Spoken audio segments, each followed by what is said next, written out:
Good afternoon. Good afternoon. How are we doing today? How are we doing today? Okay. Now stretch. This is the first time sitting down other than having something to eat. All right. Okay. So, welcome on in. Happy Thursday. It is a frigid one. I woke up today and it was under 10 degrees. It was cold. But, it's warming up. We got a really nice day today. I got to fix my hat. And so let's get into it. So what I want to talk about this week is, and next week, I'm not sure what we're going to do next week. We might talk about vitamins or minerals in a little bit more detail, like what some of the details are on each of them, or at least the major ones, I guess I should say. But this week, I want to talk about a little bit about terrain theory, how nature's fractal, what viruses and parasites and bacteria and fungi and yeasts all kind of mean, and then kind of take it from there. Now, at least in the West, if you will, like the concept of bacteria affecting metabolism and weight and overall health is a fairly new concept, at least in the modern medicine kind of standard, even though you have like traditional practices like Ayurveda, traditional Chinese medicine, all had a concept for this as far as flow, as far as ecosystem, as part of being part of a whole versus being, individual. But obviously, at least here in America, which is where most of you are, that's not the way we're necessarily taught. It's very like cause and effect, linear. This is the way it is. And while we've tried to kind of like force feed that model on everyone, it hasn't. That's not. Unfortunately, nature doesn't necessarily abide by our rules. We have to abide to her rules for things to work. Now, I was rereading one of my favorite books, and I recommend this book to patients and clients all the time, which is The Biology of Belief. It's by Dr. Bruce Lipton, and I was listening to it this time, and he was talking about cells as parts of a larger ecosystem. So what I mean by this is like we have to start like small before we get to the larger parts of this here, and it will start to make sense. But basically, like think of cells as like community or individuals in communities, right? Healthy functioning communities only work well when the community supports each other, right? And each cell, each individual has a role to play in that community if you want it to do well. If those cells are sick, if those cells aren't doing their job, if those cells aren't performing at the way they should, you might end up with a sick community. That could mean a sick organ. That could mean thoughts. It could go any way about it. And the microbiome is no different. The book is called The Biology of Belief by Bruce Lipton. Again, one of my favorite books. Highly recommend it. It's a fun read. It's not super technical, but it's I think really empowering. So very useful book. The microbiome is no difference. And this is why, if you're signed up for my blogs and read some of them, I continue to repeat this concept that nature's fractal. Why? Because we are not individuals in the grand it depends on the scale we're looking at. We have been taught that like we are individuals, we are alone, we are kind of our own entity.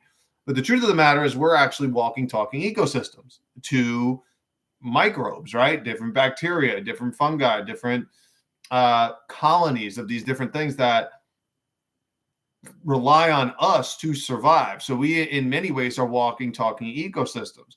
And it's not that it's a one-way relationship. Like we have symbiotic relationships with them. For example, like bacteria in the gut produce different vitamins and minerals that we use. For example, not a lot of people know this, but there are bacteria specifically in the gut that produce vitamin B12, which I know is a big thing, like if you're plant-based or vegan or what have you. But if you have like a healthier gut microbiome, you actually have bacteria that will produce B12 for you. In other words, you can replenish and keep your B12 stores without a B12 supplement if you maintain a healthy gut.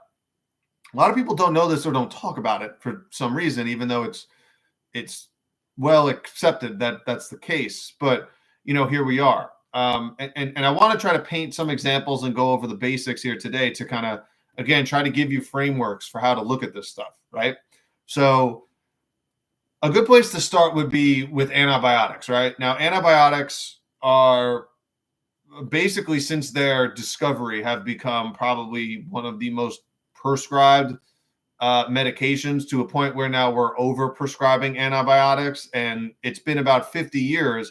I was reading a book that was published in 1980 talking about the problems with antibiotic resistance. And the most common one that you're probably aware of is called MRSA, which is methicillin resistant Staphylococcus aureus, MRSA, or a C. diff infection, which is Clostridium.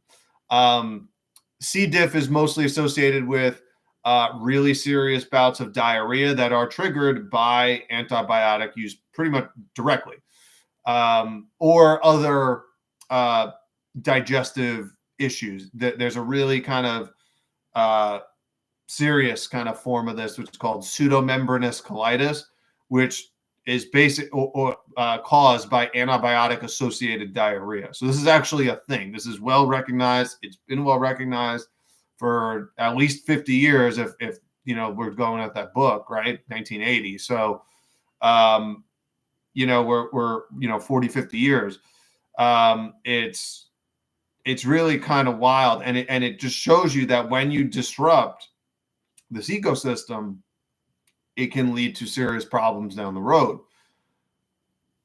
So these more often, though, are going to happen in a hospital setting, right? These usually aren't going to be the types of things that happen on your own.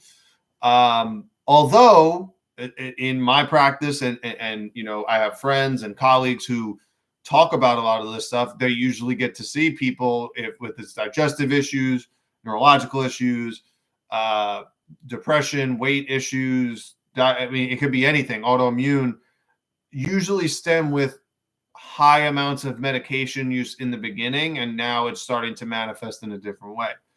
Now, one of the ways that this kind of happens, and this is actually pretty important, and I actually forgot about this until I was reading about it again, is this concept of L forms, or pleomorphic forms.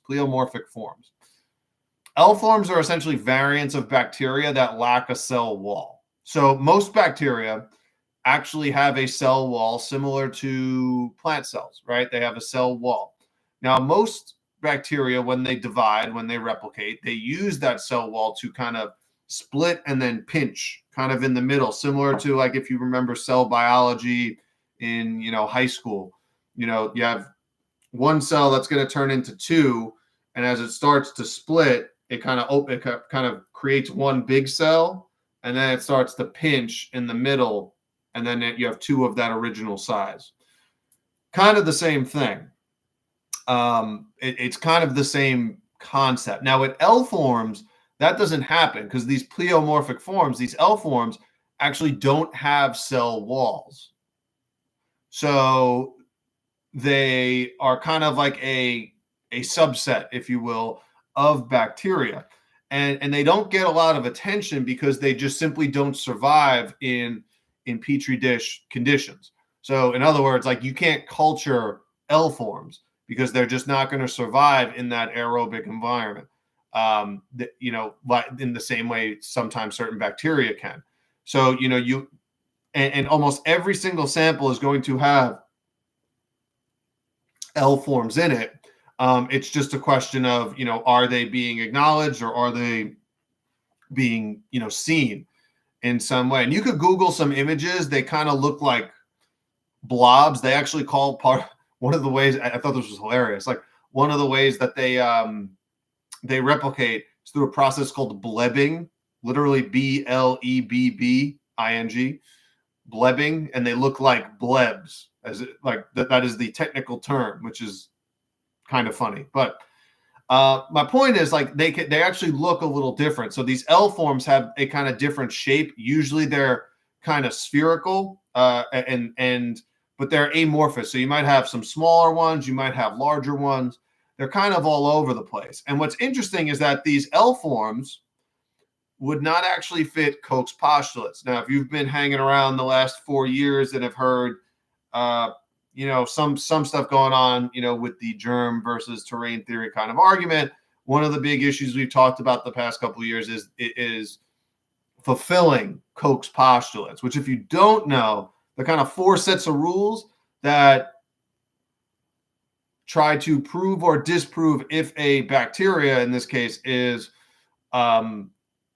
pathogenic or if it can spread disease. This is actually still used today as kind of the standard way. So what are those postulates? The first is like the microorganism must be present in an individual suffering from a disease. So you must have some sort of constellation of symptoms, which is what we call a disease. And you must have a specific microorganism present in that person when they're sick, but also is absent when they're not sick. The microorganism, then you have to be able to isolate it in a grown pure culture. And then that cultured microorganism should cause disease in a healthy person. And then from there, you should be able to isolate that microorganism again and basically repeat the process. And that is essentially fulfilling what we call Koch's postulates. Now, like I said, certain bacteria can fulfill that.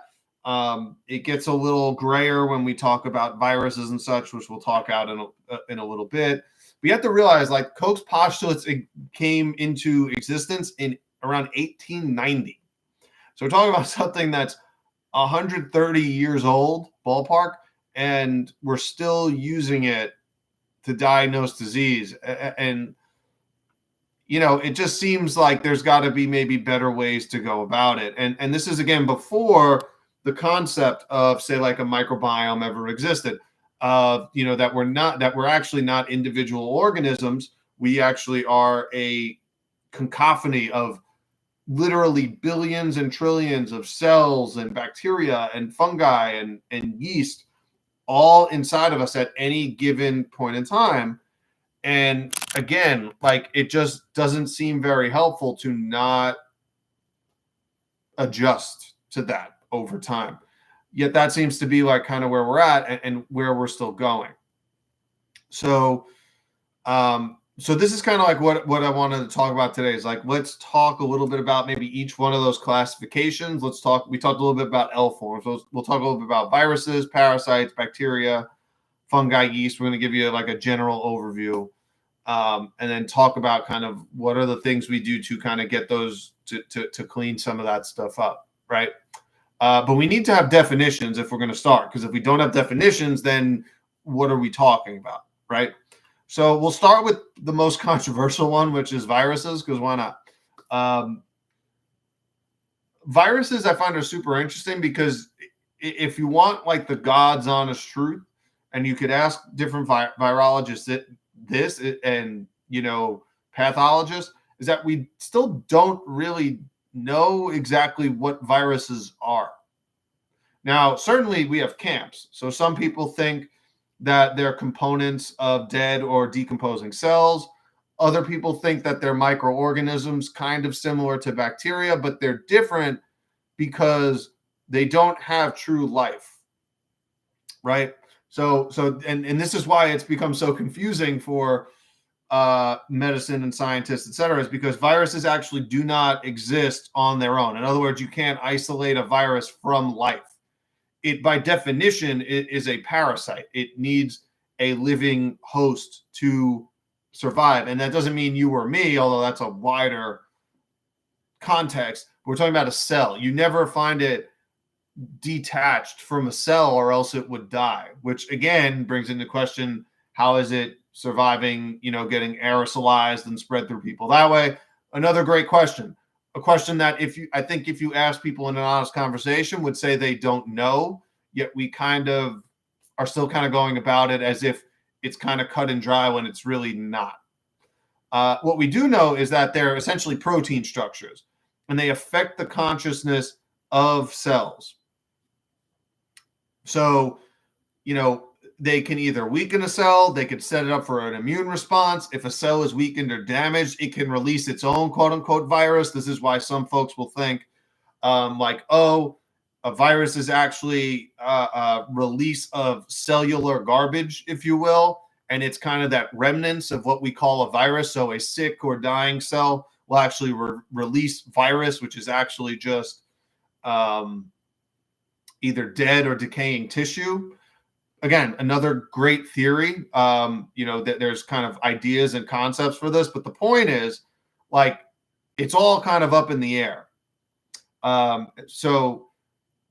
But what I want to what you to understand is, because again, we need to come back. We need to have kind of the philosophical ideas to kind of fill these out. And what we see when we observe nature is nature doesn't bend to our rules, but more importantly, in nature, the strong survive, right? So if there is dead or decaying tissue, nature's going to do what it does to allow that to prosper.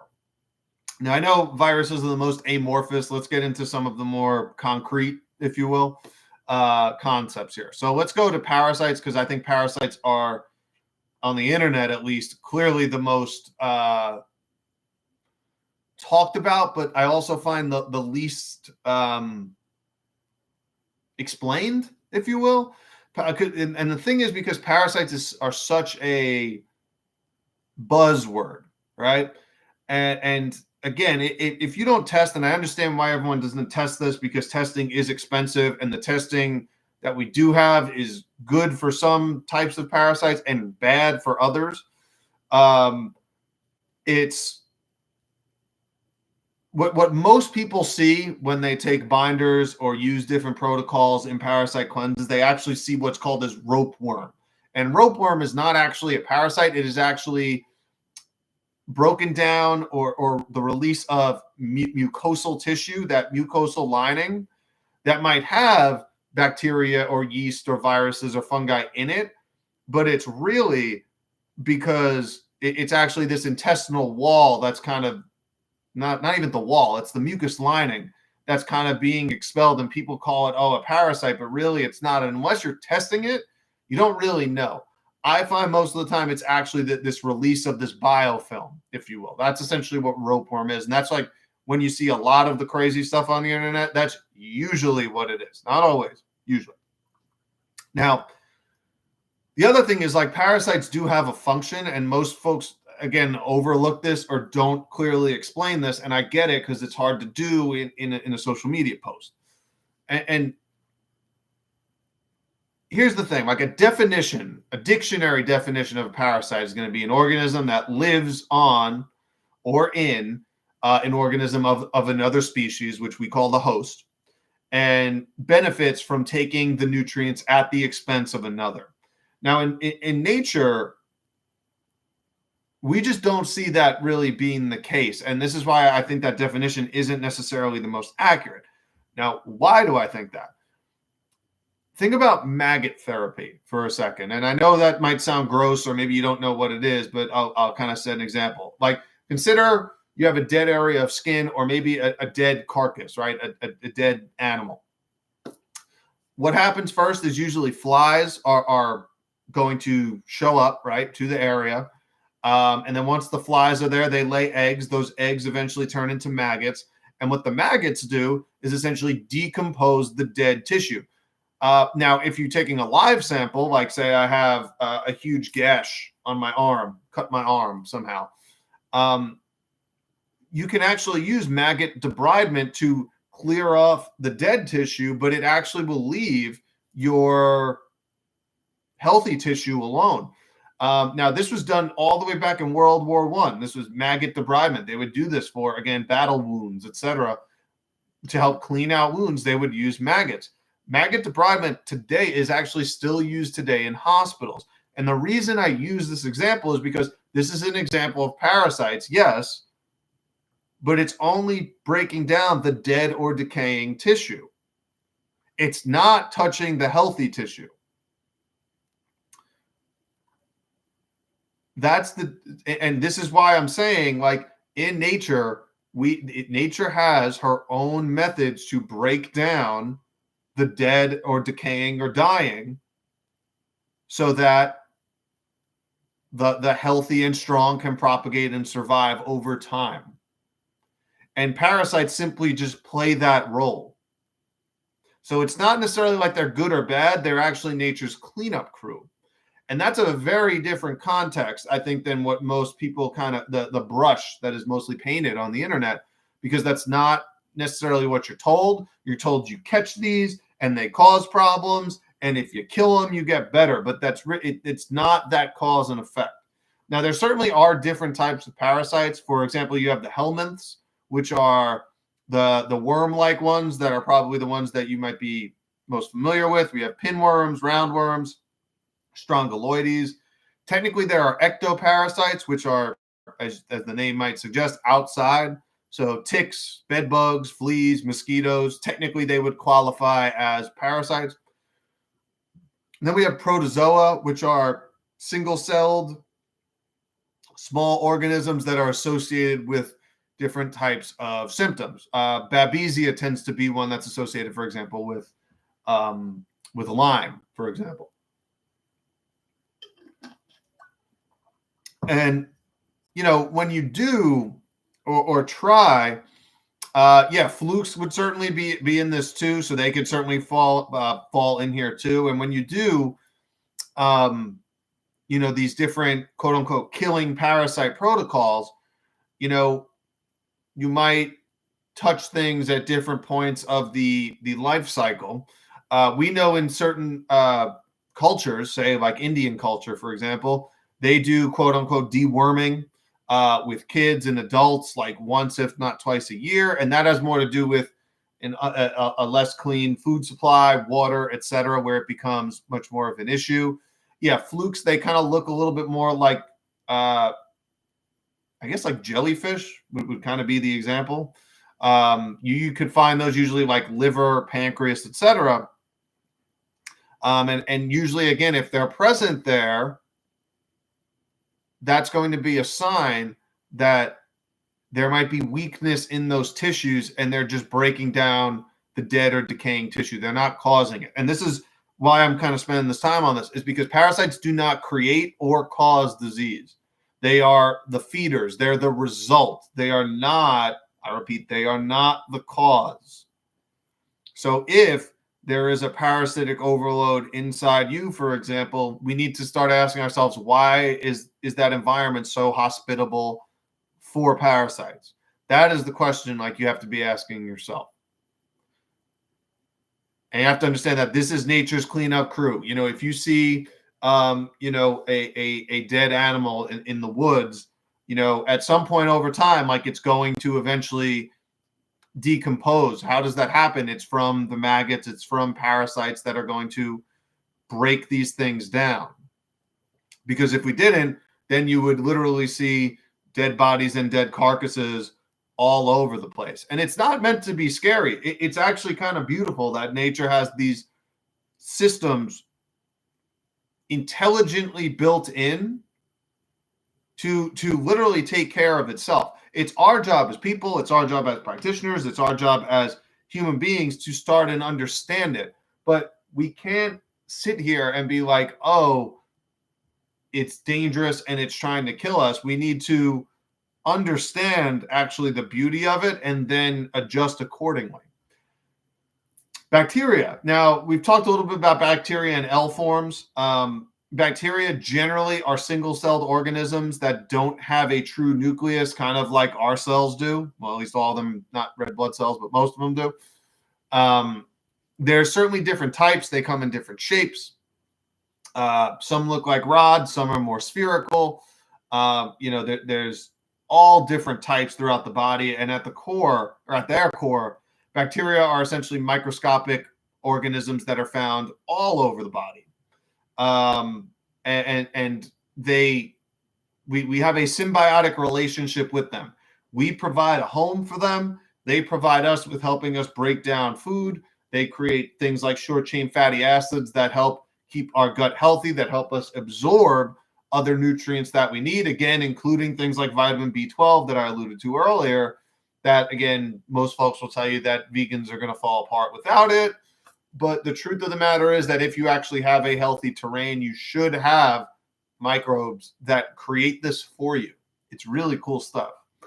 And then finally, we have the fungal yeast category, which I think is the most interesting because all of us have fungal colonies within us or yeast spores inside of us.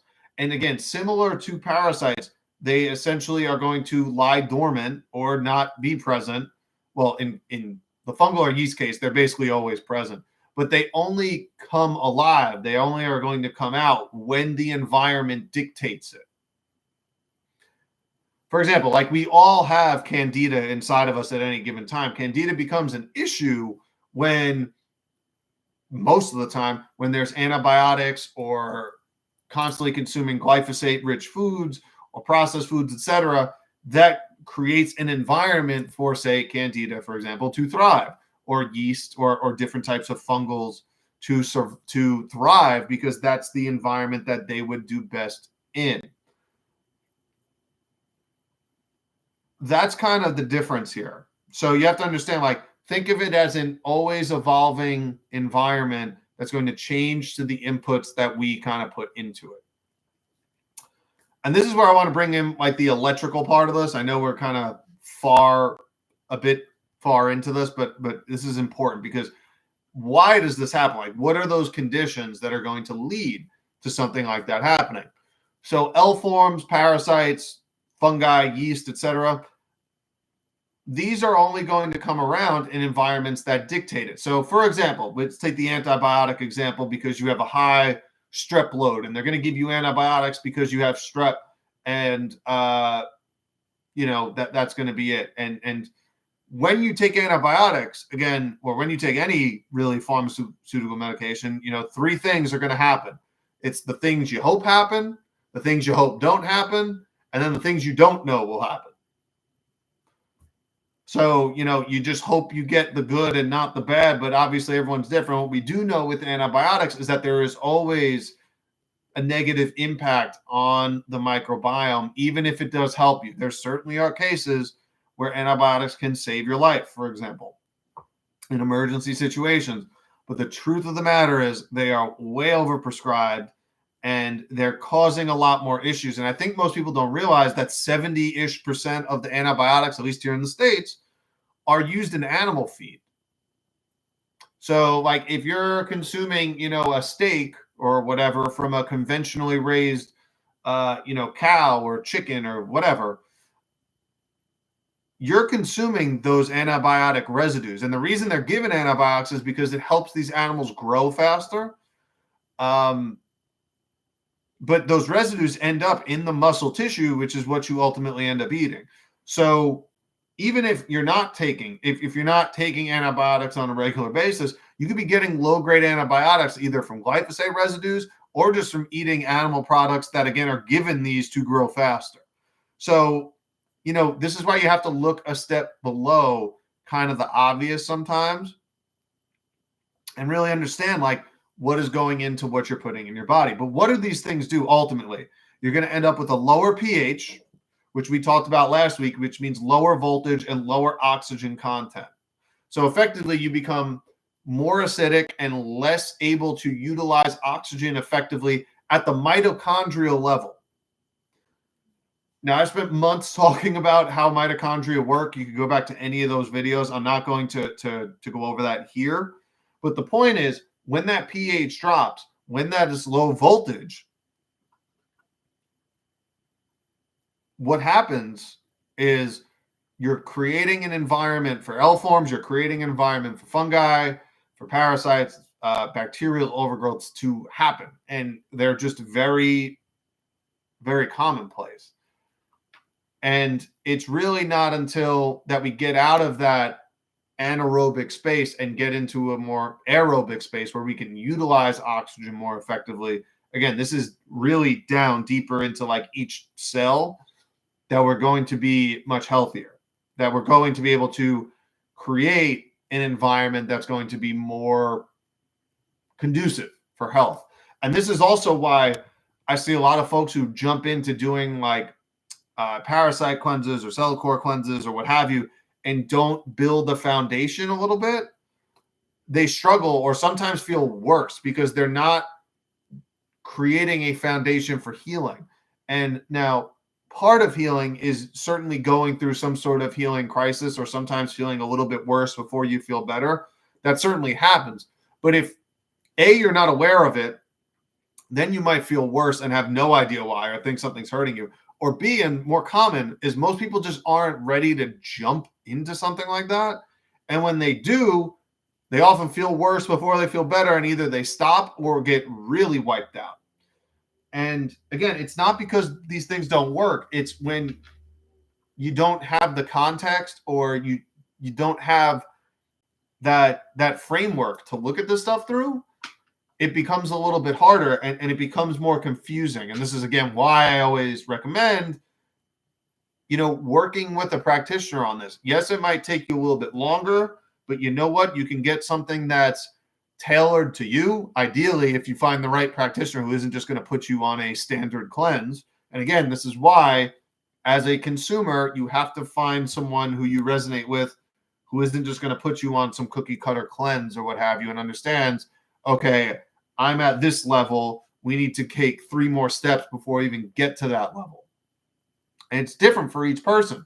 And this is why healing is so difficult, and it's on an individual level, because if you throw a hydrogen water bottle at a person or a cell core cleanse or whatever, and you're like, this is the thing, I promise you that money would be much better spent on a practitioner who knows what he or she is doing and customizes things to you and becomes a partner. Because then it gets more confusing and you feel hopeless and you go down the rabbit hole forever, essentially, trying to look for things and spending hundreds, if not thousands of dollars a month on products that that may be helpful, but in the right context might not be. So, and again, I know I'm getting on a soapbox and a little bit on a tangent here, but the truth of the matter is, like, I get on calls with folks and I hear this stuff all the time. And most of the time, what I'm doing is actually shortening people's list of supplements or herbs that they take in the long run versus making it longer. And if we continue to go down this road of just green allopathy and just swapping drugs for herbs or supplements and not understanding the context, you're going to miss the big picture. And I know the marketing does well, and I know that's what happens because it's cheaper and it's easier to just buy one thing than do the work. But I promise you, like, if you don't do the work, it's slapping lipstick on a pig. Like, it's not going to get you where you want to go. So what happens when this voltage drops? Chronic pain. You have issues with autophagy and apoptosis. That means opening you up potentially for cancer, right? Because you're not recycling or breaking down cells as they should be. Sluggish metabolism, maybe trouble losing weight. Lower oxygen levels, we talked about that. Waste buildup. Sluggish lymphatic system, which means autoimmune type symptoms. And again, autoimmune disease is completely misunderstood. It's not the body is stupid and attacking itself. It's doing the best with a very bad situation. Or it's part of a healing crisis that you're not even aware of, but that's a bigger context. Swollen lymph tissues, bowel issues, mineral imbalances, vitamin imbalances. Like, all of these things are potential issues with antibiotics or with a lower oxygen or pH level. So that's going to happen when your body's more acidic, and you're going to have issues utilizing oxygen in the mitochondrial electron transport chain. What is the electron transport chain really quick? It reverses photosynthesis, right? We use that oxygen to create water, to accept that, so that it goes back into the environment so that plants can then create oxygen and repeat the cycle. They are mirror images. That was the first blog I did. So you can check that out. So what does that mean? It's increasing your redox potential, your reduction oxidation potential. Oxidation, as we've talked about, is the process of losing electrons, where reduction is gaining electrons. I know the naming sucks. I didn't come up with that, but that's what it's called. Oxidants, things that oxidize, tend to be very electronegative. So if you look at a periodic table, these are going to be in the top right corner.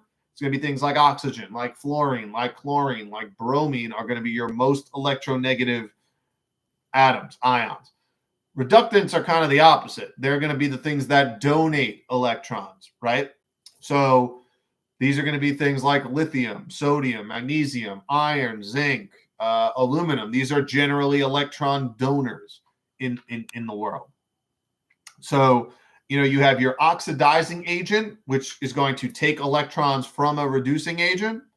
In the process, an oxidant is reduced and the reducing agent is oxidized. Again, I'll have pictures of this in the blog. It's much easier to see this visually than me talking about it because it's not that obvious. So this is why upping your redox potential, your ability to swap these electrons back and forth, is going to be really, really important. And this is why, if people jumps into these detoxes and they're not sweating on a regular basis, they're not having at least one bowel movement a day, they're not, drinking enough water or consuming enough hydrating foods, these are going to be generally the folks that struggle with this the most. And you got to do that stuff to get your redox potential up if you're going to start a detox, in other words. So, because again, we are electrically charged beings. This means our cellular interior, the mitochondrial membrane, the extracellular matrix, the proteins in our body, the EZ water that we've talked about that allows for the communication of electrons, all of it is connected to how well we can move electrons in our system. And if that is slow, if we're not getting the sunlight, if we're not eating the electron-rich foods, if we're not getting connected with nature and going outside, these are all going to be issues. So what are some of the signs of low redox potential that we kind of talked about? Loss of libido, poor sleep, poor quality of hair, skin, and nails, blue light toxicity. So being around blue light, especially at night, not great. Low potassium levels, hormone imbalances, cortisol and melatonin imbalances, low glutathione stores, low selenium stores. Why? These are your antioxidant stores. They're built up, they're being used up and not replaced. Low hemoglobin and hematocrit levels. Why? Again, anemia. Anemia most of the time is not due to low iron intake. It is somewhere in the digestive tract that there's weakness. That becomes an issue. How do you improve this? Sunlight exposure, iodine-rich seaweeds, infrared. You want to avoid alcohol and caffeine. Those are going to be big ones. Avoid fluoride as much as possible. That's going to be an electron stealer. Stress. You could try intermittent fasting. It's not the best for everyone, depending on everyone's constitution. I think working up to that could be incredibly useful, but again, not for everyone. Minimizing your non-native EMF exposure, right? Like I'm on a computer, but I have a wired keyboard and mouse. There's always things we can do. Fresh fruits and vegetables at night. Again, we want to optimize our circadian rhythm. That means, not being on the screens at night as much as possible. Having a dark environment after the sun goes down as much as possible.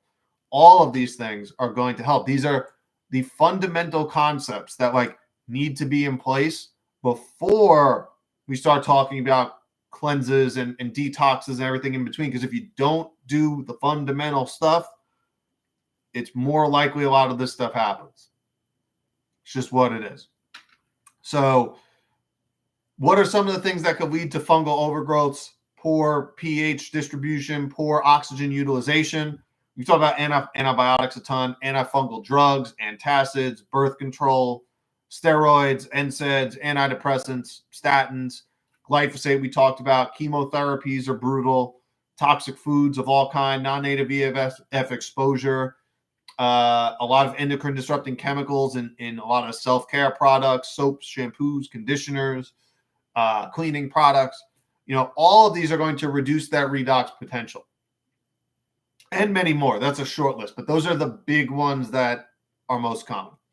So like if you're getting that under control, if we got some of that out of the way and you're starting to get some of this and we're utilizing the movement and we're utilizing the electron rich foods and we're utilizing the sunlight therapy and we're building that EZ zone, right, with red light exposure, which is it's free red light therapy every time you go outside and the sun is out. That is red light therapy. So, it's free. It's there. It's for everyone to take advantage of. After that point, if you really wanted to, you can look into potentially like some herbs and other things that might be helpful. Now, everyone's a little different with this, so I don't have like general recommendations other than sunlight, because again, sunlight, every single person should take advantage of every single day. If they give you smoke breaks for work and you're at work, use it as a sunlight break. I'm not advocating smoking, obviously, but you know what? If it gets you outside 15 minutes a day and you could, tell a little white lie and say, hey, I'm going out to smoke, and you just go for a walk for 15 minutes, and you don't need cigarettes to do that. But you know what? Get creative with it. Get outside however you can, even if you're working. I know there's ways you could do it. Got to get creative. Got to do it. Some herbs. Black seed oil is probably like one of my favorites for a ton of reasons. Antifungal, bronchodilator, helps stabilize blood sugar, liver protecting, kidney protecting, boost the immune system. Literally mentioned in the Bible, the Torah, the Quran. I'm not, the most religious person, although I went to Catholic school for 12 years, but I recognize like there's a reason this stuff's been around for thousands of years, and it's there and it's helpful. Turmeric, really good to help balance any of these types of loads. Believe it or not, again, I prefer you get it from the actual food itself, from the turmeric root. You could shave a little bit, throw a little bit in a blender and a smoothie or a drink. It's fantastic. Cloves are great. My wife is a dentist. We talk about cloves all the time, particularly some people use it topically, especially if there's fungal overgrowth in the mouth. Now, again, you need to figure out why, the root cause why, and it starts with addressing a lot of the things we talked about, but clove can be really helpful. Garlic. I use garlic all the time. Garlic's great. Again, antimicrobial, great for heart health, great for cholesterol control. Why is that? Because cholesterol is just going to show up. It's like the fire department in the body. It shows up to help put out fires, right? What puts out fires in the body? It's cholesterol, it's water, it's fat tissue, and it's calcium, or really it's other electrolytes, right? Those are going to be the things that help alkalize, cool down the body. And if you want more context on that, go to last week's blog. It's more about that. Oregano can be useful. Pau d'arco, black walnut, wormwood. Some of my favorite blends for this stuff. And again, you got to do, this is not advice. I'm just telling you what I use with people, what I find useful. And it'll be in the blog so you can check it out. But you got to do the other stuff first. Parasite M or Parasite G by Dr. Morse is fantastic. Biocidins, fantastic. Probably one of my favorites. A few from MediHerb that I really like, which is Wormwood Complex or Digest Forte. Candibactin AR and BR are also really good. BR is more for like blood sugar related stuff, but they're both really good. I'll have links to all this in this week's blog so you could, check it out. But yeah, cinnamon can also be really good. I didn't mention that, but cinnamon's really good. Those are herbs you can use to help. And again, I would not use any of those long term. I like to cycle these maybe like once every month, or you do a couple month trial. But you got to be doing the basic stuff, the foundational stuff first. If you're not sweating at least 3 to 4 times a week, if you're not nasally breathing, if you're not pooping at least once a day, ideally it would be close to matching the amount of meals you have per day. So 2 to 3, generally speaking, for most people. that's got to be the bare minimum, and getting the hydrating foods in. So that's what I got for today. All this stuff about bringing balances in. This will be under the 10-year terrain blog. So all of this will be there if you didn't take notes or whatever. It'll all be written out for you. You can get it out. It's on my website, insideouthealthwellness.com. What else do I got? Oh, I've been getting some questions about iris analysis. So if you want one, I'm doing iris, tongue, and fingernail analysis. You could, if you're looking for one, check out the link on my profile. You could schedule with me. We'll sit down. You just send the pictures to me. We'll hop on a Zoom call and we'll go right through it. So, if that's something you're interested in, let me know. I'll be making some more content, to kind of go along with that. But yeah, I hope you guys have a wonderful rest of your week, rest of your weekend, and I'll see you guys next time. Much love. Peace.